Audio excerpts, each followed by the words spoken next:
Assalamualaikum warahmatullahi wabarakatuh. Sholihin sholihat yang dirahmati Allah Subhanahu wa ta'ala, salah satu harapan dan keinginan seseorang adalah berumah tangga, terutama bagi remaja-remaja yang sudah cukup usia, tentu sangat ingin berumah tangga. Allah Subhanahu wa ta'ala mengatur urusan bagaimana hamba-hambanya menikah dan berumah tangga. Allah Subhanahu wa ta'ala memberikan tuntunan bagaimana setiap muslim menikah. Di dalam Al-Quran yang menjadi pedoman hidup kita, ada 3 peristiwa yang Allah jelaskan kepada kita tentang mitsaqan ghalidha. Pertama, ketika Allah Subhanahu wa ta'ala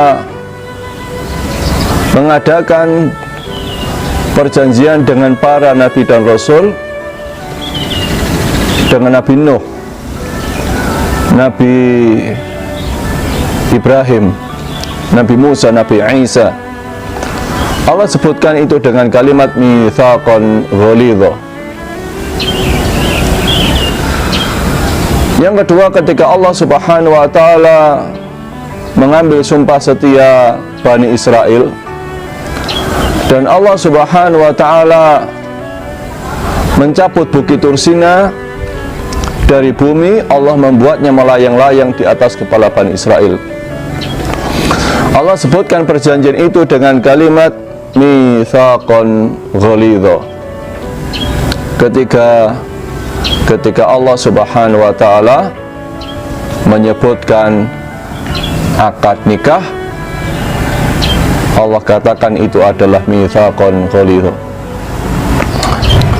Lalu apa makna dari 3 peristiwa ini yang Allah sebutkan dengan kalimat mitsaqan ghalidha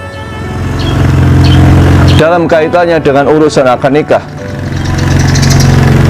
Maka penting untuk kita fahami bagi yang akan menikah bahwa sesungguhnya akad nikah Anda adalah akad yang luar biasa di hadapan Allah Subhanahu wa ta'ala.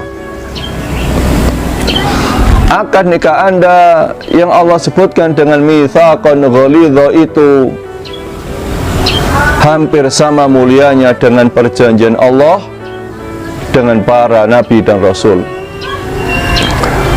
Sesungguhnya akad nikah yang akan Anda lakukan sama dahsyatnya ketika Allah Subhanahu wa ta'ala mengambil sumpah setia Bani Israel, dan Allah Subhanahu wa ta'ala mencabut Bukit Tursina, Allah letakkan di atas kepala Bani Israel. Maka bayangkanlah ketika Anda akan melakukan akad nikah,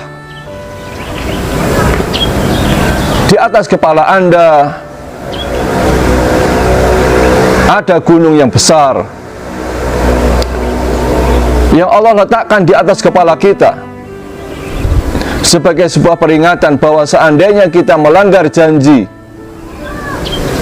di dalam akad nikah,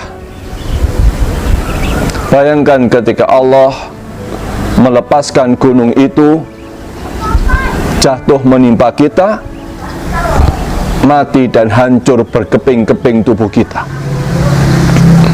Sebuah peringatan keras kepada kita ketika kita akan menikah, bahwa akad nikah adalah perjanjian yang sangat besar di hadapan Allah Subhanahu wa ta'ala.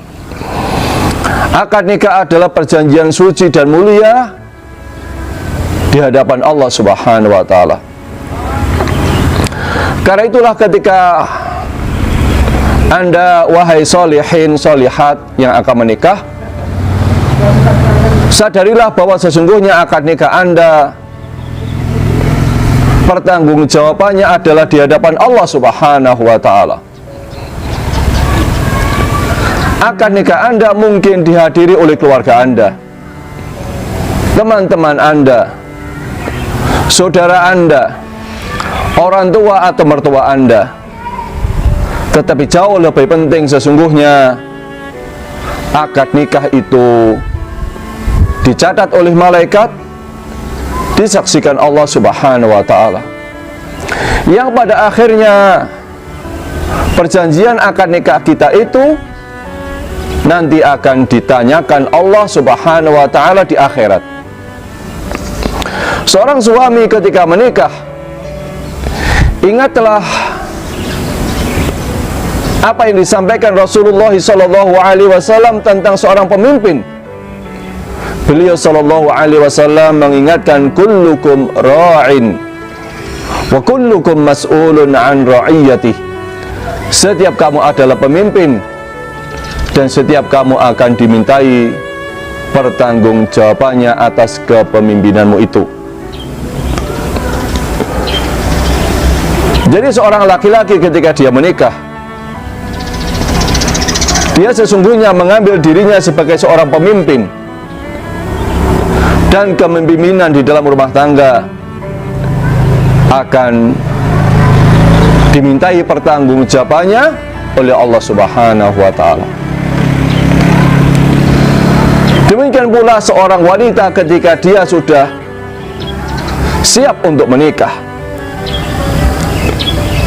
maka dia juga ada perjanjian untuk menjadi seorang istri yang baik di dalam rumah tangganya.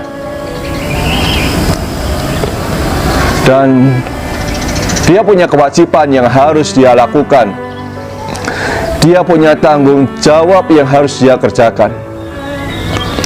Dan amanah berumah tangga bagi seorang wanita bukan hanya soal tanggung jawab kepada suami, tetapi tanggung jawab kepada Allah Subhanahu wa Ta'ala. Kalau seseorang ketika mau menikah, dia menyadari bahwa tanggung jawab itu akan dia pertanggungjawabkan di hadapan Allah Subhanahu wa Ta'ala di akhirat, maka yakin dia akan melaksanakan amanahnya dengan sebaik-baiknya. Karena dia tahu ketika nanti di akhirat dia tidak mungkin berbohong kepada Allah Subhanahu wa Ta'ala. Sebab kalau ini hanya urusan dunia, seseorang kalau melakukan kesalahan di dunia, ingin selamat di dunia, dia bisa bohong. Tapi di akhirat tidak mungkin bohong kepada Allah Subhanahu wa Ta'ala. Kalau seseorang melakukan kesalahan di dunia dan dia ingin selamat, dia tidak bisa lagi bohong, dia bisa lari sejauh-jauhnya. Tetapi mustahil di akhirat kita lari dari Allah Subhanahu wa Ta'ala. Sehingga ketika kita menyadari dengan sepenuh hati, seyakin-yakinnya bahwa kita akan bertanggung jawab kepada Allah Subhanahu wa Ta'ala, maka kita akan bersungguh-sungguh menjalankan kewajiban sebagai seorang suami dan seorang istri.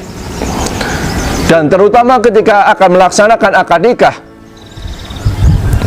dia menyadari bahwa akad nikahnya itu adalah akad nikah yang sangat besar di hadapan Allah Subhanahu wa Ta'ala. Sehingga bagi Anda yang akan menikah, camkanlah baik-baik pesan Allah Subhanahu wa Ta'ala. Renungkan baik-baik firman Allah Subhanahu wa Ta'ala. Dan bagi solihin solihat, mukminin mukminat yang sudah menikah, marilah kita menjalankan kewajiban kita di dalam rumah tangga. Mudah-mudahan Allah bimbing kita menjadi suami yang saleh, Allah bimbing kita menjadi istri yang salihah. Allah mudahkan kita menjadi orang tua yang terbaik buat keluarga kita. Mudah-mudahan Allah jadikan keluarga kita keluarga yang sakinah, mawaddah, warahmah, keluarga yang berbahagia di dunia, berjumpa di surga Allah Subhanahu wa Ta'ala. Itulah rumus penting orang berumah tangga, sehidup sesurga, bersama di dunia, bersama di surga. Hadanallah wa iyyakum ajma'in. Wassalamualaikum warahmatullahi wabarakatuh.